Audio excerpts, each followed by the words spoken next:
So apparently Ron Garcia has seen the Ark of the Covenant with the 10 Commandments on it and has proof to show us. Listen to what he about to say. Real? 100%. And we know exactly where it's at. Where is it? In the Vatican. Interesting. Have I been in the Vatican? Yes, sir. Did they let me in the back room? Of course. Can you give me some validation here? Yes, because everybody thinks I'm lying here. Literally, they let me in the back room. This is what happened. This is how I was able to get into the back room, because everybody always says I'm lying.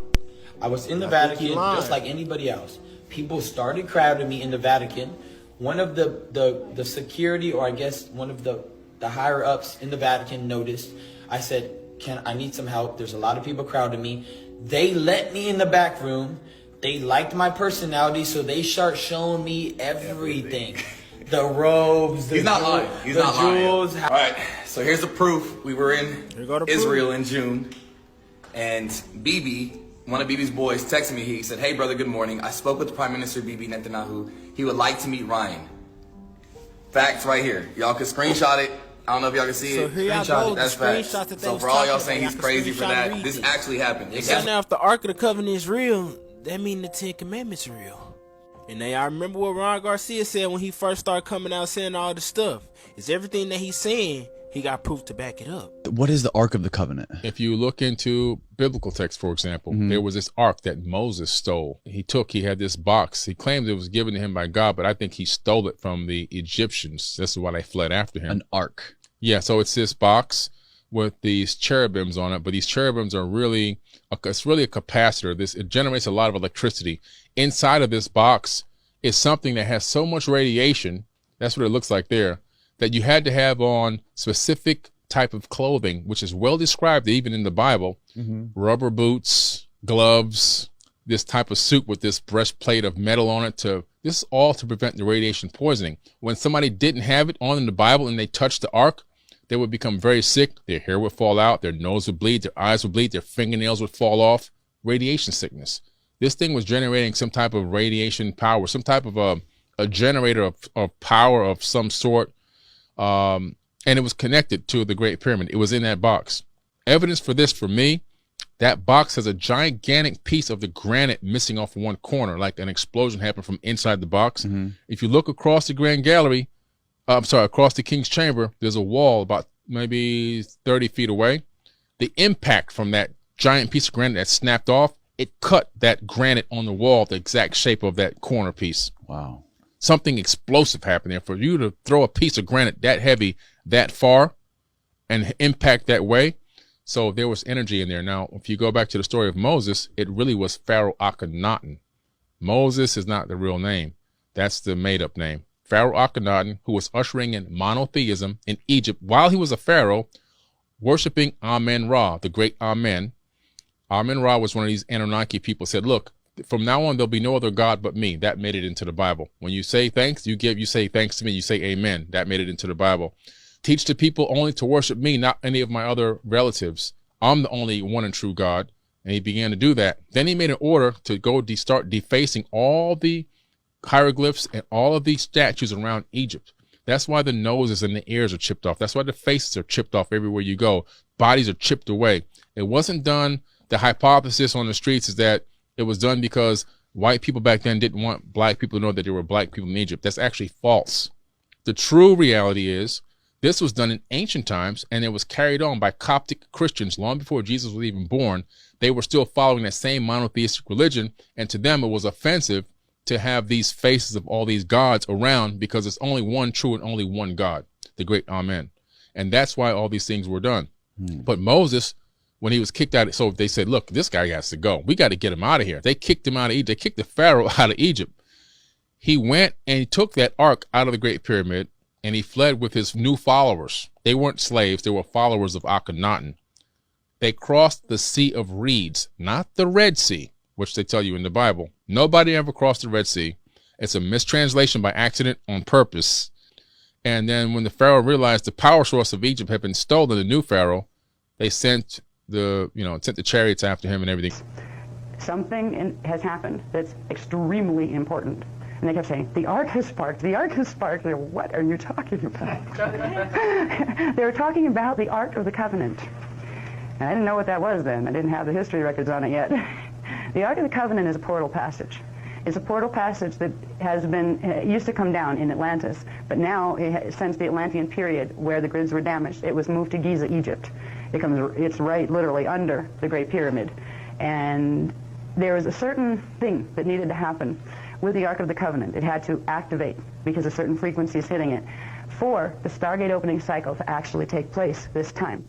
When they told me the Ark had sparked, they weren't even sure. The Guardian races weren't sure. The fallen angelics weren't sure. Nobody was sure if we were actually going to fulfill a stellar activation cycle this time. They didn't know because of the grid damage if the grid speed would pick up enough. It was almost preferable if it didn't, because it would have postponed the final conflict drama. Except there was a problem. If the stellar activation cycle didn't take place now, it wouldn't have made it to the next cycle because of the Zetas on the planet and what they were doing with the planetary grid. Because we've been being visited here for the last 70 years. Our governments, particularly the states and a few other countries, have been working, certain factions of them, not the external governments, but a few people in very key positions have been working with the Zeta races who are running a draconian one world order dominion agenda. Because of what's going down with that, if the stellar activation cycle didn't consummate this time, the planet literally would have imploded before the next period, possible period. So the Ark has sparked was a great thing. And it meant there was a whole bunch more information that had to be brought through. Sleeping abductees, that was like great. Let the people have that problem, deal with that, they'll help them. But now, and this is where Voyagers Volume 2, The Secrets of Amente, started. The Secrets of Amente got into everything. It got into stuff that had to do with our history and a race called the Turanicium race, which was the original seed race for humans. And before the Turanicium, they were Orifeme. So we began to learn the lost history of our race. We know we didn't come out of apes. We weren't, pond scum and then happened to, evolve up on land and, go through that process. So the history records began to be given. But they were done in a way, in Voyagers Volume 2, first edition, there was still hope that the Anunnaki fallen angelic races were going to honor the Emerald Covenant. The Ark of the Covenant was a power plant device. We know this based on the descriptions in the Bible. And it's been replicated at 2 different universities by 2 different groups of people, and it generated so much power they had to shut it down, just based on the biblical information and instructions. When you take those measurements, it fits directly inside that box. And why did it fit in the box? Because the pyramid at some point had lost its ability to generate the maximum amount of power. And so that was needed to add an extra piece to fix the problem, and that's exactly what they did. Then the energy would shoot up through the apex. The obelisks are all made of crystal granite. What do you mean the obelisk? What is that? Those giant stones that stand up with the points at the top? Okay. Those are obelisks. Okay. They're all around the region. We have one at the White House, right? We have one in Rome in the center courtyard there. They took them and put them all around. The one in Washington is obviously it's man-made, but the other ones around the world are all come out of Egypt. But what's interesting is those obelisks, they capture the ambient electricity from the atmosphere. Like the Ark of the Covenant ain't some spooky little story. What do you think it is? Think it's like a nuclear generator or something like that? What do you think it is? Whatever the nucleus is that would nuclearly power something that would have initially been in the pyramids would also have been in the Ark of the Covenant, right, which would be the same thing. Right. It's something that you can't fuck with, and it's radioactive, and it's very powerful, that's why but it still has to be... Oh, shit. That's what I'm saying. Nobody's telling any crazy stories, my man. Not globally. No. Everything... Well, it gets less crazy every year. It gets less crazy every year. Yeah. 20 years ago, talking about any of this stuff was straight up nonsense. Yes. But now people are like, hold on. That's probably what disclosure actually looks like. It looks like a slow trickle integration into the zeitgeist to the point where it's just normal. Because a lot of times they're right. The Ark of the Covenant was originally called the Ark of the Covenant of Paliador, which were the Palidorians, who originally were part of the humans that began the seeding of the races here, and they are ancient relatives from Terra, Density 2. Now, the Covenant of Paliador was about the Emerald Covenant. The Emerald Covenant is kind of the blanket name for the coevolution peace treaty that the founders races of this particular time matrix agreed to found this matrix on 250 billion years ago.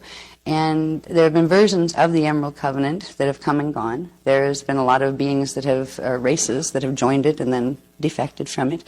But the Ark of the Covenant and you think of like Indiana Jones and running around chasing a big gold box and that kind of thing. Well, the stories of the Ark of the Covenant big gold box were about this. They were cover stories for this information. There was indeed a gold box, and it was given to the races here because there were two tools, Stargate tools, called the rod and the staff. Now, there's another type of rod and staff that are the actual ones, but there were two physical tools that could be used to manually open the gates to the Eka at certain periods in time. And they were on planet for a while, and they were chased all over the place, and they fell into the wrong hands, and there were raids that had been attempted on the Eka through our gate systems. So the Ark of the Covenant, the truth of the Ark of the Covenant being a gate system, a Stargate system, got buried in our legends from the time of Atlantis, because it was during the Atlantean periods, 25,500 BC all the way up to 10,500 BC, that there were progressive raids and attempts to take the inner Earth gates. And the last one, in 9,558 BC, was when the rod and staff rail line human races, which are the indigo human races here and some of the angelic human races, and it set off a fiasco that carried up in through the Christ period and all sorts of wacky stuff. Where all the stories you hear about, people are chasing, it's like very much in Jewish legend and Christian legend that there's this supposed big box that, has secret mystical powers. Well, all of those things, all of those legends came out of the knowledge of the Eka. And it used to be common knowledge in Atlantis. Everybody knew it existed. In fact, these maps were like having, a map of your town. People knew that these things existed until these records were wiped away. Now, this is scary. It said that the Ark of the Covenant was discovered in Palestine. A team of Israeli soldiers embarked on a mission to raid a restaurant as it was believed to be connected to an extensive underground tunnel network spanning the entire city, offering a strategic advantage against their foes. As they ventured 2 kilometers into the tunnels, they encountered a peculiar-looking wall. Driven by curiosity, they pushed it, and to their astonishment, it swung open, revealing a hidden cave with the Ark of the Covenant in plain sight. The last communication with their mission leader occurred when they reported this astounding discovery. Strangely, they were never heard from again, leaving behind a perplexing and unsettling mystery. You can find the image by clicking share, then more, and then photos. For the Ark of the Covenant, and it wasn't the portal passage exactly that they were questing for. They were questing for a box, a big gold box that was the original one. The real one is gold and it's lined with lead. It was lined with lead and a few other substances to protect radiation from leaking out, because there were tools placed in there.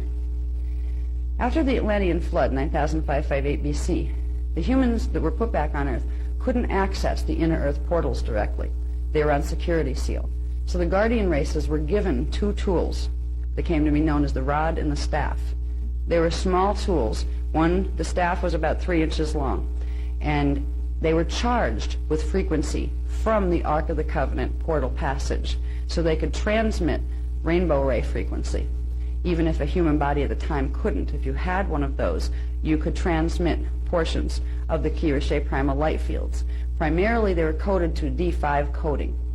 All right, so they weren't all powerful. But these tools were powerful enough to use destructively, that you could use them to get control of Earth's stargates. They were given not for that purpose. They were given to allow the Guardian races that were here, the Magi Grail lines, to have open access to the inner Earth portals, where they could use the rod and the staff to open them when they wanted to, because they were invited, they were welcome into the inner Earth crystal pylon temples, and they used to work a lot with them. The rod and the staff were given so they would have the ability, and they were under high protection. They were always highly protected. They were given so we'd have the ability to open the portals to inner Earth so we could keep the relationships going with the inner Earth civilizations. Well, once it got out that that box existed, we had a race for the box, and everybody was trying to steal it.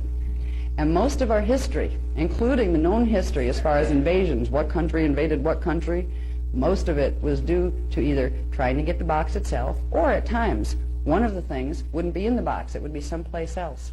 There was also a set of key codes that at a certain point there were security seals put on the box. So you had to have the light symbol sound programs that would open them, or you would basically get fried if you tried to lift the lid. Right? there were tablets that contained these, and there were several different, somewhere on papyrus a long time ago, but there were others that were in stone. They were the commands that would open the box. There were 10 given out of the 12, and the 2 would have to be given by the higher races. We get into the story of the 10 commandments. There's a lot more to those commandments than they ever told us. The original 10 commandments were the security release tones. They were the combinations of light, symbol, sound tones to be used in sequence to open the seals on the Ark of the Covenant box, so you could get in there to get the tools out. Now, there's a lot more. I won't go too much into the 10 Commandments story now because it's part of a much longer history that I'll get more into this afternoon. But that gets into Moses and Abraham and a bunch of other famous characters that we know very well from the biblical teachings. The important thing about understanding this whole thing, I chuckle sometimes when I think about it, because it's like, of course, once you see it, that's how it affected me. When I saw how the history has unfolded and what the purposes were, it was like, oh God, of course, that's what it's been all about.